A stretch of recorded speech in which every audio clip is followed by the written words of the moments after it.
তো আমি হিরো আলম ভাইয়ের মারাত্মক ফ্যান। আমার সাথে আমাদের আশরাফ ভাই আছে, আমাদের ড্রাইভারও অনেক ফ্যান।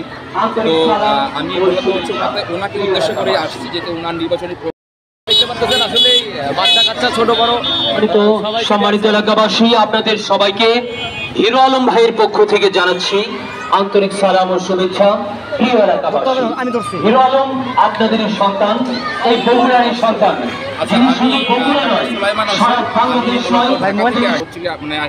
প্রচারণায় যদি একটু অবদান রাখা যায় সেই উদ্দেশ্যে আমি মূলত এখানে আসছি, ঢাকা থেকে আসছি।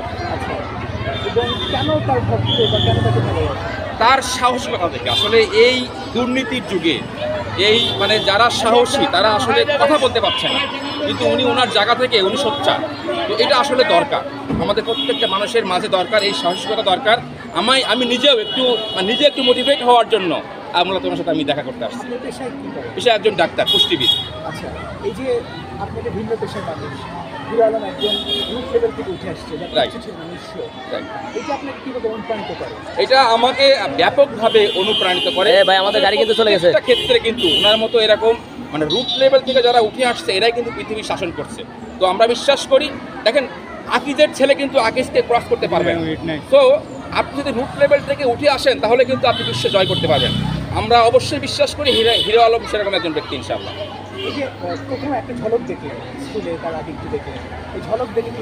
এই ঝলক দেখে আমার যেটা মনে হয় যে আমার এই 39 বছর বয়সে এরকম কি সেলফ জনপ্রিয়তা, নিজের ইচ্ছাই মানুষ তাকে সেলফি তুলতেছে, কথা বলতেছে, হাত নেড়ে তাকে শুভেচ্ছা জানাচ্ছে, এরকম জনপ্রিয়তা আমি আমার এলাকায় দেখিনি। Right, obvious. দেশবাসীর উদ্দেশ্যে বলবো যে হিরো আলমের যে জনপ্রিয়তা আছে, অবশ্যই তার কাজের প্রতিফলনে আমরা অবশ্যই সেটা আমরা দেখব। বাট আমার এই মুহূর্তে যারা স্থানীয় আছেন, এই এলাকায় যারা আছেন, যারা এই এলাকার ভোটার, তাদের প্রতি আবেদন থাকবে, আপনাদের একটা ভোটই কিন্তু তাকে অনেক দূর নিয়ে যেতে পারে এবং তার যে স্বপ্ন এগুলোকে বাস্তবায়ন করার সুযোগ থাকতে পারে। আজকে যারা বিশ্বের বড় বড় আসনে বসে আছে এর চেয়ে বেশি তারা ট্রলের শিকার হয়েছে। তখন সামাজিক যোগাযোগের মাধ্যম ছিল না বলে আমরা বুঝতে পারি নাই।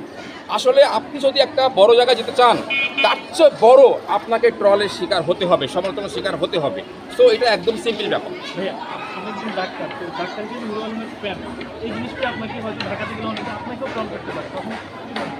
ইটস সিম্পল, আমি এটাকে কোনো প্রবলেম মনে করি না, কারণ সমালোচনা করতে যোগ্যতা লাগে না, বাট সমালোচনা হতে কিন্তু যোগ্যতা লাগে। আমি মনে করি হিরো আলম সেরকম একজন ব্যক্তি।